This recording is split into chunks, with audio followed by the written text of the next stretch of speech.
어느 초등학생의 어머니는 얼굴에 화상의 흔적이 크게 남아 있었죠. 오래전 제가 본 내용입니다.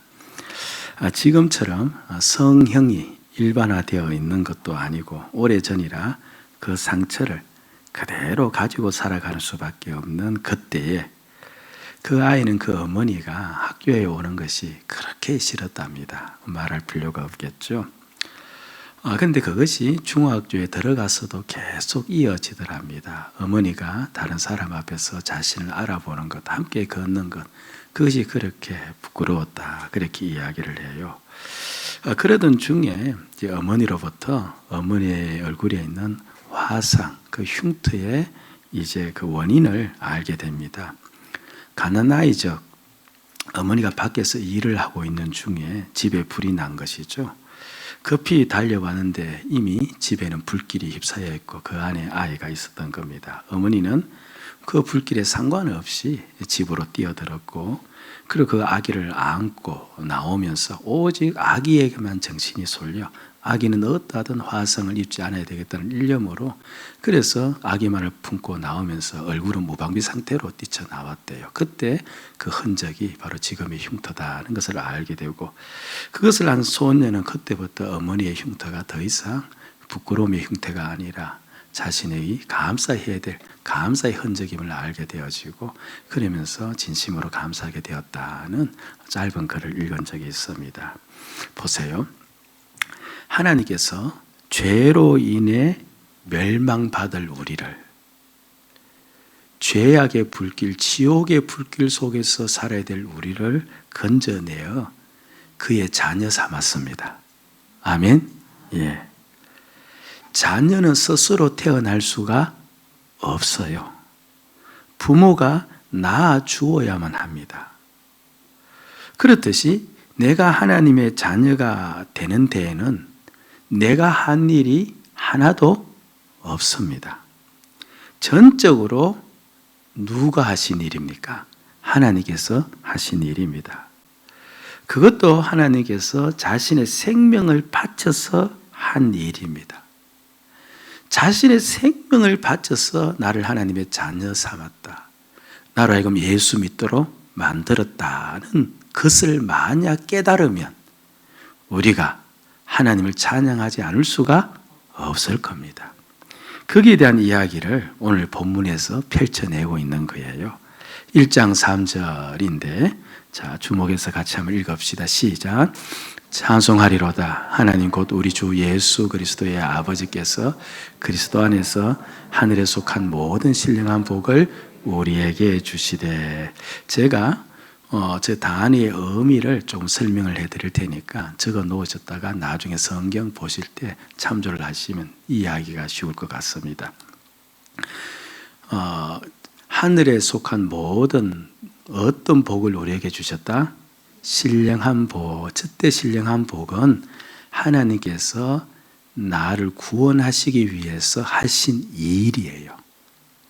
하나님이 나를 낳기 위해서 자녀 삼기 위해서 하신 일들, 그 일들이 있기에 내가 자녀 되었기 때문에 나는 복받은 거잖아요. 그래서 그 일들을 하나님이 하신 일이기 때문에 무슨 복이라고 한 겁니까? 신령한 복이다. 그렇게 해놓았습니다. 그럼 어떻게 적어놓으면 되죠? 거기에다가 하나님이 하신 일 적어놓으면 이것까지 제가 할 필요는 없는데 제가 오버한 거죠. 예, 그렇습니다. 그 다음에 본문 보시면 그 신령한 복이 어디에 속해 있대요? 하늘에 속해 있다는 겁니다.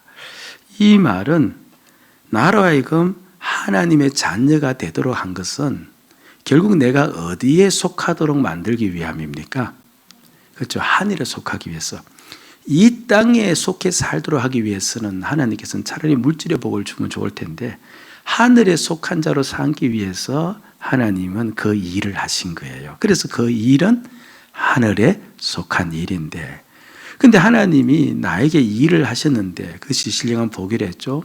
그런데 모든 신령한 복이라고 했어요. 이 말은 하나님께서 날 구원하시기 위해서 일을 하셨는데 조금 힘을 쓴 것이 아니고 조금 여유를 가지면서 여유가 남았을 때 나를 구원하기 위해서 일한 것이 아니고 할 수 있는 모든 일을 전부 다 한 겁니다. 심지어 자신의 생명까지 내어놓으면서 할 수 있는 모든 일을 다 하시고 모든 노력과 수고를 다 동원해서 나를 구원하시기 위해서 하셨기 때문에 이 신령한 복은 어떤 복이다? 모든 신령한 복이다. 그렇게 이야기를 하고 있는 겁니다. 할 수 있는 모든 일이 그럼 무엇냐? 이제 그걸 에베소서 1장 3절에서부터 13절까지 기록을 해놓고 있는 겁니다. 그런데 먼저 우리가 보기 전 다시 한번 자막을 보시면서요.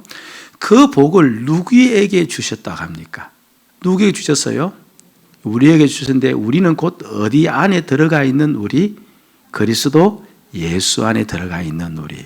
그리스도 예수 안에 있다는 말도 이제 우리는 이해를 하죠. 그러니까 내가 주님과 함께 어떻게 되었고 죽었고, 그리고 지금 내 안에는 누구만 계시는 거예요? 주님만이 계시고, 그 내 안에 주님만이 계시니까 난 누구 안에 들어가 있어요? 주님 안에 들어가 있는 거죠. 그래 지금 내가 주님과 함께 죽었고 오직 주님만이 내 안에 계시고 나는 주님의 몸으로 진정 살아간다고 고백하고 있는 자, 그 고백하고 있는지 아닌지는 자신이 알아요, 몰라요? 알아요. 그렇게 자신이 지금 고백하고 있으면은 그는 지금 어디에 들어와 있어요? 그리스도 안에 들어와 있어요. 그렇게 고백하면 그 사람에게는 믿음이 있는 거예요. 그래서 그리스도 안에 들어와 있고, 그럼 그 자에게 하나님께서는 무엇을 주신 겁니까? 하늘에 속한 모든 신령한 복을 주셨다는 것을 이야기하고 있는 겁니다. 여러분들이요, 내가 그리스도 안에 들어와 있음을 믿습니까? 아멘. 예. 그럼 나는 무엇을 받은 거예요? 복을 받았는데 하늘에 속한 모든 신령한 복을 받은 겁니다. 따라합시다. 나는 모든 신령한 복을 받았다. 다시 또 설명하면 하나님께서 나를 위해서 모든 일을 하셨다는 거죠. 나는 모든 신령한 복을 받았다. 다시 한번 시작. 나는 모든 신령한 복을 받았다. 근데 이게 이제 깨달아지면 우리는 누구를 찬송하지 않을 수 없다? 하나님을 찬송하지 않을 수 없다. 그런데 이게 깨달아지지 않으면은 우리는 찬송이 잘 안 나와요. 이게 깨달아지면 이 세상에 아무리 험해도 험한 가운데도 하나님을 찬송하며 살아가는 힘을 얻게 되어진다는 겁니다. 오늘부터 이 본문을 볼 터인데 하나님이 나에게 어떤 일을 하셨는지가 머릿속에서 지식으로 들어오는 것이 아니라 마음속에서 깨달아지는, 실제로 그렇다고 분명히 믿겨지는 그 역사가 일어나기를 주의 이름으로 축복을 드립니다. 그래서 찬송하며 살아가는 그 놀라운 신앙의 길 걸으시기를 다시 한번 주의 이름으로 축복을 드립니다. 아멘. 예. 그럼 성부 하나님께서 우리에게 무슨 일을 하셨는가가 있겠죠. 물론 성자 하나님도 계시는데 오늘은 성부 하나님이 날 자녀 삼기 위해서 예수 믿도록 하기 위해서 무엇을 하셨을까 했을 때 4절에서 일러주고 있습니다. 4절 읽으면서 확인합니다. 시작. 곧 장세전에 그리스도 안에서 우리를 택하사 우리로 사랑 안에서 그 앞에 거룩하고 흠이 없게 하시려고. 우리가 그 구절을 보면 대답을 할 수 있어요. 하나님께서 무엇을 하셨대요? 보시면 무엇을 하신가? 장세전에 그리스도 안에서 우리를 어떻게 했다? 택하셨다. 하나님이 우리를 무엇하신 거예요? 선택하셨다는 겁니다. 선택하신 까닭은 무엇 때문에? 그 앞에, 하나님 앞에 거룩하고 흠이 없게 하시려고. 이게 무슨 말이냐 하니까요, 옛날 이스라엘 백성들이 제물을 바칠 때 제물의 조건이 있었습니다. 어떤 제물을 바쳐야 됩니까? 절대 제물에 무엇이 없어야 돼요? 흠이 없어야 돼요. 티가 없어야 됩니다. 그럼 우리가 하나님 앞에 쓸 때 흠이 있어야 됩니까? 없어야 됩니까? 흠이 없어야 돼요. 그런데 제물에게 흠이 있다는 것은 오늘 우리에게 무엇을 가리키는 말일까요? 바로 죄를 가리킵니다. 우리의 모든 죄가 사함을 받아야 돼요. 하나님 앞에 서려면. 그래서 하나님께서 우리를 선택하셨는데 선택하신 목적은 우리를 어떻게 하기 위해서? 우리 모든 죄를 사해 주기 위해서. 그런데 어떨 때 우리의 죄가 사함 받습니까? 예수를 믿을 때. 결국 저 말씀은 하나님께서 우리로 하여금 예수 믿도록 하나님의 자녀가 되도록 하기 위해서 하나님께서는 무엇부터 하셨다는 거예요? 우리를 선택하셨다는 거예요. 날 자녀 삼기 위해서 하나님은 선택을 하셨는데, 그런데 그 선택을 언제 하셨대요? 내가 복중에 있을 때? 창세전에 나를 선택하셨대요. 따라합시다. 창세전에 나를 선택하셨다. 창세전은 이 땅이 만들어지기 전입니다. 그런데 여러분들, 자 이제 물어볼게요. 이해가 되세요? 이 땅이 만들어지기 전에 나를 선택하셨다. 이해가 됩니까? 안 되죠. 예. 우리는 왜 이 말씀을 잘 이해를 못하느냐 하니까요. 우리는 시간 개념을 가지고 접근하기 때문에 그래요. 시간 개념.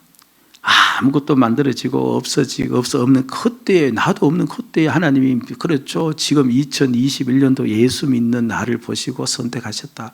물론 하나님은 그럴 수는 있겠지만서도 참 쉽게 이해 안 되는 까닭은 무슨 개념을 가지고 바라보기 때문에 시간 개념을 가지고. 창세전에라는 글을 기록할 때는 거기에는요 의미가 들어가 있어요. 어떤 의미가 들어가 있느냐 하니까, 물론 창세전은 모든 세상이 시작되기 전인 것은 분명해요. 그런데 내가 존재하기 전, 나아가 내 조상도 존재하기 전이에요. 그리고 나와 관계된 그 무엇도 없던 때였어요. 창세전은. 그렇죠. 그때 나를 택하였다. 지금 이렇게 이야기하거든요. 이게 무슨 의미냐니까 보세요. 회사에서 사람을 선택할 때는 그 사람이 무엇을 봐요? 학력을 보고 능력을 보겠죠. 자신이 결혼 배우자를 선택하는 것도 나름대로 조건을 찾지 않습니까? 아무나 찾는 건 아니잖아요. 저는 지금도 그런지는 모르지만 은행에서 은행원을 이게 뽑을 때는 아버지의 또 직업을 또 본다. 옛날에는 그렇게 이야기를 하더구만요.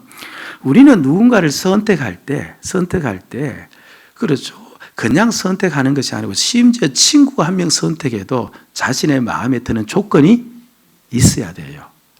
그냥 막무가내 하지는 않습니다. 그런데 창세전에 나를 선택했다는 말은 나의 가문도 없었어요. 내가 무언가 공로도 세우지 않았어요.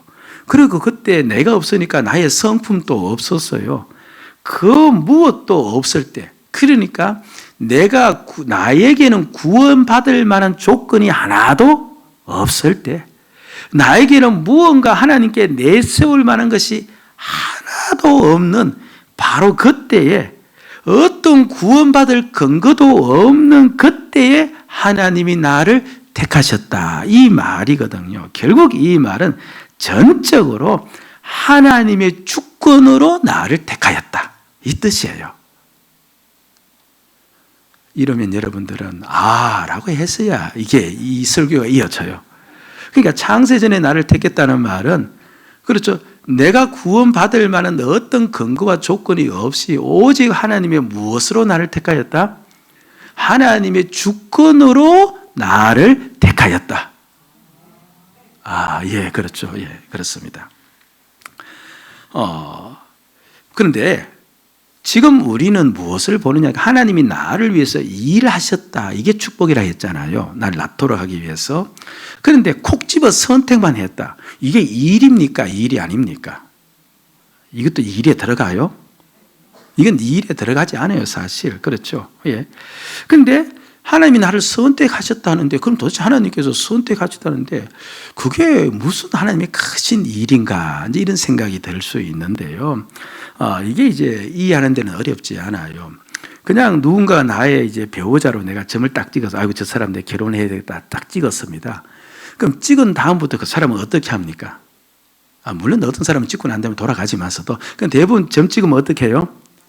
그때부터 어떻게든 간에 만남을 성사시키고 그 사람과 결혼하도록, 그렇죠, 모든 노력과 힘을 다 동원하죠. 그러니까 내가 저 사람을 찍었다는 그 말 속에는 내가 저 사람과 결혼을 하도록 내가 하기 위해서 내가 내 모든 노력과 힘과 능력을 전부 다 동원시켜서 일하겠다, 그런 뜻이 들어가 있겠죠. 그렇죠. 예.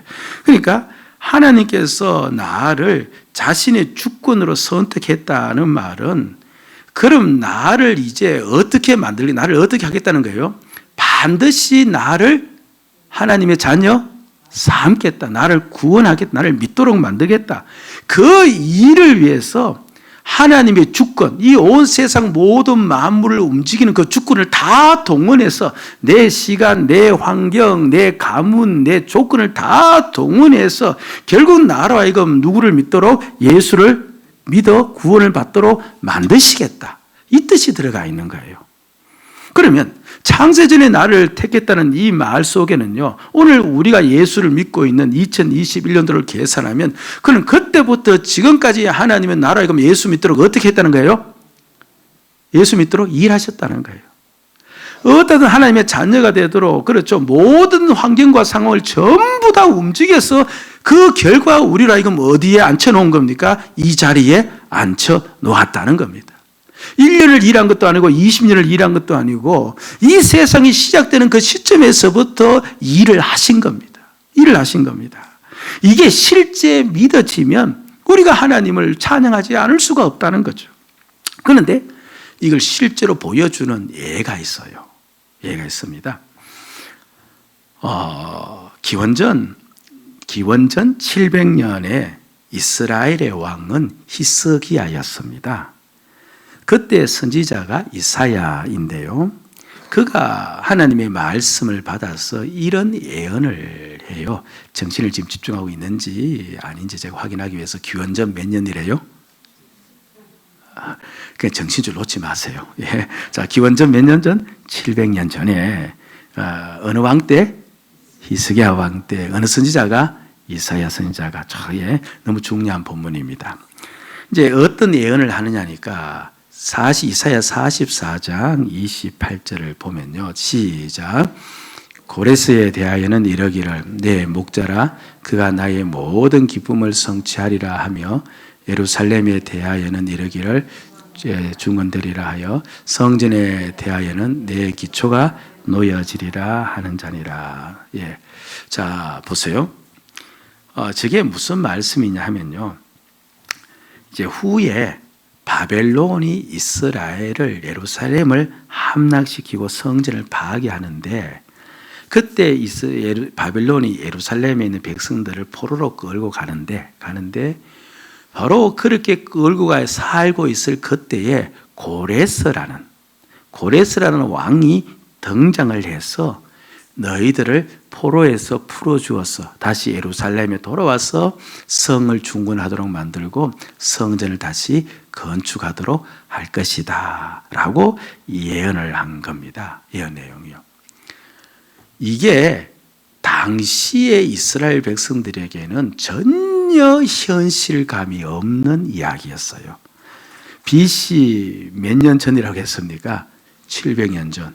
이때는요, 아수르라는 나라가 그 주변에 있는 모든 나라를 다스리긴 하마다 아수르가 패권을 차지하고 있었을 때였어요. 그 당시의 지도를 보면 이렇습니다. 참고로 우리가 한번 보면 좋겠죠. 저 붉은색이요, 진한 붉은색이 아수르가 직접 다스리는 곳이고, 연한 색은 아수르의 지배 속에 들어가 있는 나라고, 예루살렘도 들어가 있고, 옆에 노란 딱지에 바벨론이 들어가 있잖아요. 바벨론도 누구의 지배를 받았어요? 아수르의 지배를 받고 있었어요. 그리고 저 위에 메데라는 나라가 있는데, 아예 저거는 시골 꼴짝에 있는 그런 작은 나라입니다.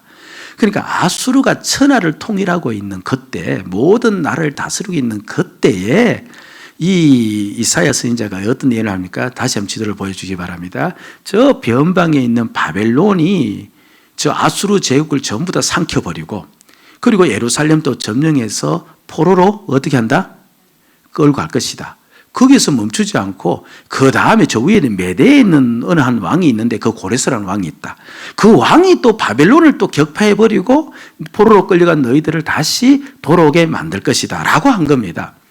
그러니까 지금 아수르가 천하를 통일하고 자신들을 다스리고 있는 그때에 바벨론도 아니고 저 메대에 있는 고레스 왕을 등장시켜서 자신들을 그렇죠 포로 생활에서 돌아오도록 만들겠다니까 또 자신들이 포로 생활 간다고 그 아무 생각지도 못하고 있는 때 이런 예언을 하니까 이게 현실감이 전혀 없는 이야기입니다. 전혀 없는 이야기입니다. 예?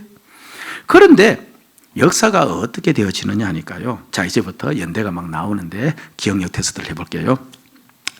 이 이사야 선지자가 예언을 한 후에 90년이 지난 다음, 그러면 BC 몇 년이에요? 610년에 아수르가 멸망당해요. 누구에 의해서? 바벨론에 의해서.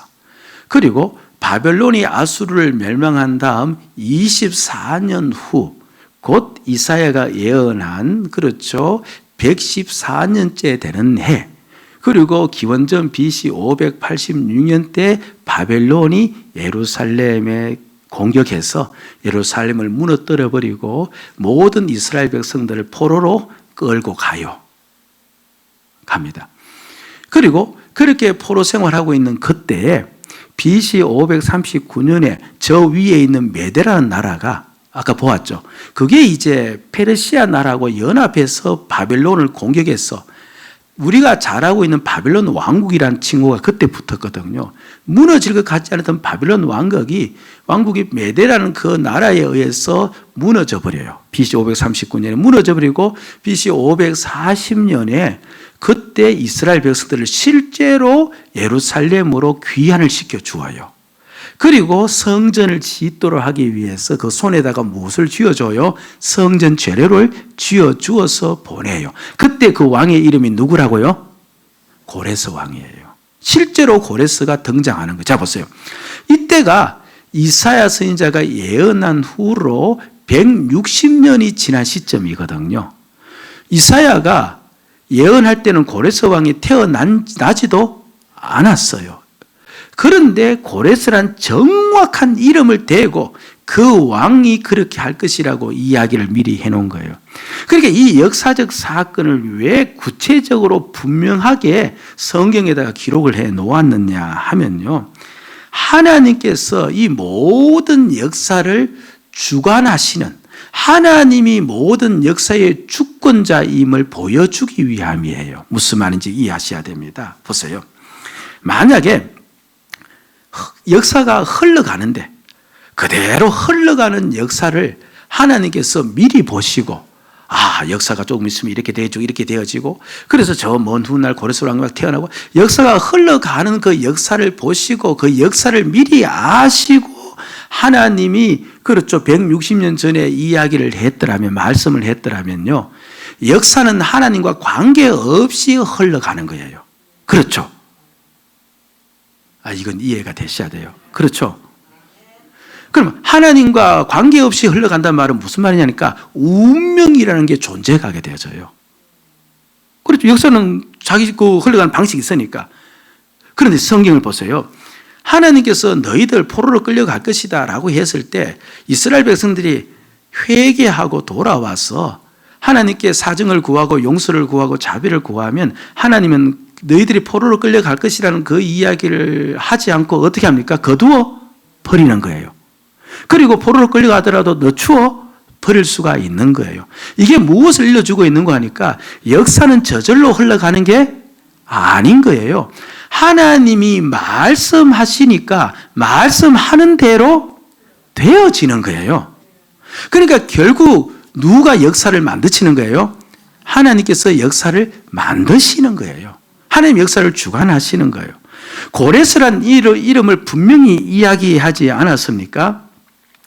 이름을 분명히 이야기한 까닭은요, 태어나지도 않는 고레스, 분명히 이야기한 까닭은 하나님이 고레스라는 이름을 가진 자를 어떻게 하겠다는 거예요? 태어나도록 만들겠다는 겁니다. 저 먼 훗날 역사가 흘러가다가 고레스라는 아이가 태어났는데 하나님이 그걸 미리 보시고 이야기한 게 아니고 하나님이 고레스 왕으로 하여금 이스라엘 백성들을 돌아오도록 만들겠다라고 이야기한 까닭은 하나님이 고레스 왕을 그때 태어나도록 만들시겠다는 겁니다. 그럼 보세요. 고레스가 그때 태어나려면 일단 고레스라는 이름이 붙여져야 되잖아요. 그 이름은 누가 붙입니까? 이름은 누가 붙여요? 하나님이 붙이는 거 아니죠. 누가 붙여요? 부모님이 붙여요. 그리고 고레스는요, 하나님을 섬기는 자가 아니고 그 당시 마르뚝이라는 신을 섬기고 있었어요. 그럼 부모님이 고레스라는 이름을 붙이는데 하나님께서 고레스를 태어나도록 만들고 그를 이스라엘 백성을 귀화시키는 주인공으로 만들겠다고 말을 했으니까, 그럼 부모로 하여금 고레스라는 이름을 붙이도록 하나님께서 어떻게 하셨다? 만드셨다는 거예요. 그럼 고레스가 또 태어나려면 누가 있어야 돼요? 부모가 계셔야 되잖아요. 그럼 그 부모를 하나님께서 어떻게 하신 겁니까? 만나게 주신 겁니다. 고레스의 부모도 하나님께서 결혼하도록 만들어 주신 거예요. 그런데 고레스의 부모만 있어서 안 돼요. 고레스가 태어나려면 또 누가 계셔야 돼요? 할아버지 할머니가 계셔야 되는 겁니다. 그럼 고레스가 태어나도록 하기 위해서 할아버지 할머니를 또 뭡니까? 만나게 해서 그 아이를 낳도록 만들고 그 아이가 또 고레스를 낳도록 만들고, 이렇게 하나님께서 모든 역사와 섭리를 전부 다 주관을 하셔야만 됩니다.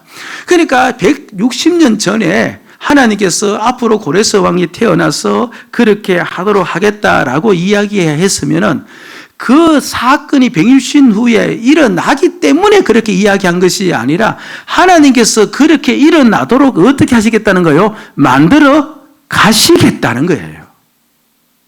아멘?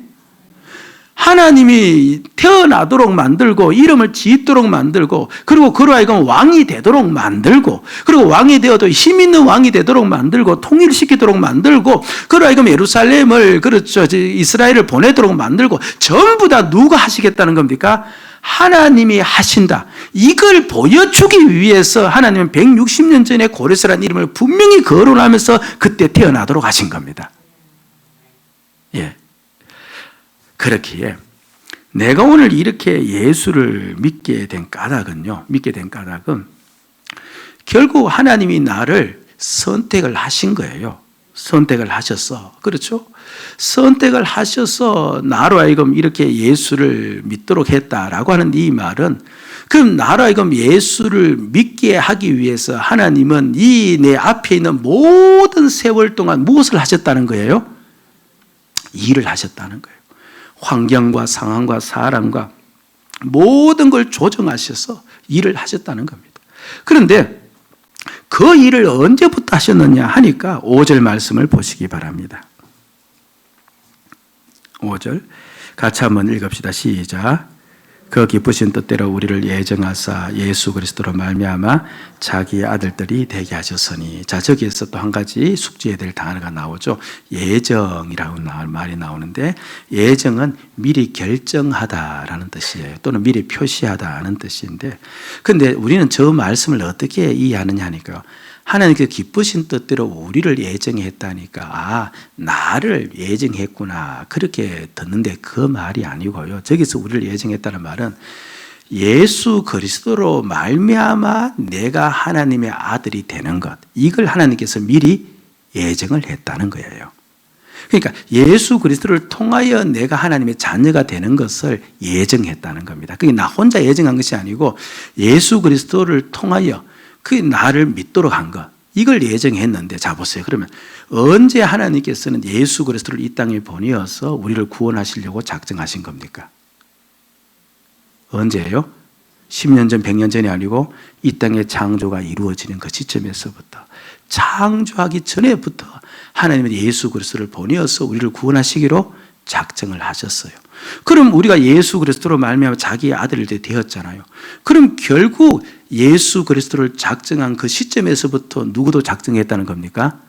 나도 작정이 되어진 겁니다. 그래서 하나님이 나를 작정하시고 나를 선택하신 다음에, 그때부터 하나님은 수천 수만 년의 시간 동안 어떻게 하신 겁니까?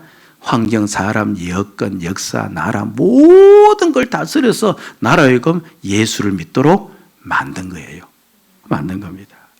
모든 작업을 전부 다 하신 겁니다. 그런데 하나님께서 다른 일을 하시면서 그 작업을 하신 것이 아니라, 짬이 날 때 조금씩 일하신 것이 아니라, 오직 우리가 그 예수 그리스도로 말미암아 구원 얻는 그 일에 모든 걸 다 쏟아 부은 겁니다. 이걸 보고 하늘에 속한 모든 신령한 복을 우리가 받았다고 하는 거예요. 내가 오늘 이 자리에 있는 건요, 있는 것. 바로 내가 하나님께서 모든 만물을 전부 다 조정하시고 움직여서 나를 하여금 예수 믿도록 했기 때문에 내가 이 자리에 있는 거예요. 그러니까 진정 이 사실이 내가 깨달아지면 수천 수만 년의 시간 동안 하나님께서 나를 예수 믿도록 하기 위해서, 자녀 삼도록 하기 위해서, 나를 낳도록 하기 위해서 그렇게 하나님께서 수고하셨구나. 10개월 동안 아이를 가지고 있다가 아이를 태어나도, 그렇죠, 엄마 뱃속에 있었다고 해서 그 아이가 내 생명과 똑같이 여겨지는데 수천 수만 년은 나를 품고 그렇게 하나님께서 역사하시고 나를 낳았다는 이 사실을 내가 깨달으면, 하나님의 그 역사하신 일을 깨달으면 우리가 어떻게 살지 않을 수가 없다? 찬양하며 살지 않을 수가 없다는 겁니다. 바울이 이 사실을 기억하고, 나 같은 자, 내가 예수 믿는 자를 핍박하러 다니고 예수 믿는 자를 죽이러 다니는 나인데, 그런데 하나님 아버지께서는 이렇게 나를 구원하시기 위해서 이 수천 수만 년의 기간 동안 나를 위해서 일하셨다는 사실이 확 깨달아지니까 그 입에서는 무엇할 것밖에 없다는 거예요. 찬송할 것밖에 없노라. 그래서 내가 찬송한다. 이 복을 나에게 주신 것을 찬송한다. 나를 위해서 그렇게 수고하시고 일하신 그 하나님을 나는 찬송하지 않을 수가 없노라 하면서 지금 찬송을 하고 있는 겁니다. 저와 여러분들이 이 사실을 오늘 깨닫고 돌아가기를 주의 이름으로 축복을 드립니다. 그럼 보세요. 그렇게 찬송하지 않습니까? 그래, 오늘 내가 이 자리에 있는 거 주님께서 그렇게 오랫동안 일하셨기 때문에 있구나 깨달으면요, 그러면 무엇이 또 깨달아질 것 같아요? 그럼 내가 천국 갈 때까지 하나님은 계속해서 나를 떠나지 않고 나의 환경과 삶 속에 역사에서 내 믿음 지켜주시겠구나. 할렐루야. 깨달아져요. 하나님이 나를 지켜주시겠구나. 하나님이 나를 돌봐주시겠구나. 하나님께서 천국 갈 때까지 내 인생을 만들어 가시는구나. 그것이 깨달아지면 나는 주님을 온전히 의지하는 자가 되어지겠죠. 아멘? 예. 어느 목사님께서 한 가지 이야기만 하고 마칠게요. 아시는 한 분이 병원에 입원해서 문안을 갔는데 그 분이 이제 암이라는 진단을 받았다고 합니다. 근데 이분은 시골에 큰 땅을 사시고 큰 공장을 지었대요. 그리고 공장에서 일할 직원들을 다 뽑아 놓았답니다. 그리고 공장을 가동한 날짜도 다 정해 놓았답니다. 그리고 개업식을 하기 위해 촉정장도 다 보낸 상태였습니다. 그런 상태에서 늘 해오던 대로 1년에 한 번씩 받는 정기검진 때가 되어서 병원에 갔는데, 그런데 위암이라는 것을 이제 발견한 거죠. 그것도 심각한 정도의 증세였습니다. 그 다음날 바로 이분은 개복 수술을 받았습니다. 말할 필요 없이 모든 일을 전부 다 내려놓아야 했습니다. 공장을 돌릴 계획도, 개업하려고 했던 계획도 전부 유보가 되어지고 모든 것이 무효가 되어져 버린 겁니다. 여러분, 인간은요, 그런 존재입니다. 인간이 그 삶의 주권자가 아니에요. 인간이 그 삶을 만들어갈 수 있는 주권자가 아니에요. 오직 우리의 주권자는 하나님밖에 계시지 않아요. 나를 하나님의 자녀 삼도록 만들기 위해서, 그렇죠, 그렇게 역사한 결과가 오늘 내가 예수 믿는 것이라면 우리는 하나님이 내 주권자 되심을 철저히 믿으셔야 돼요. 그리고 그 주님께서 천국 갈 때까지 내 인생을 붙잡아 주심을 믿으셔야 됩니다. 이 믿음 가지고 저와 여러분들 찬양하면서 담대하게 살아갈 수 있기를 주의 이름으로 축복을 드립니다. 아멘.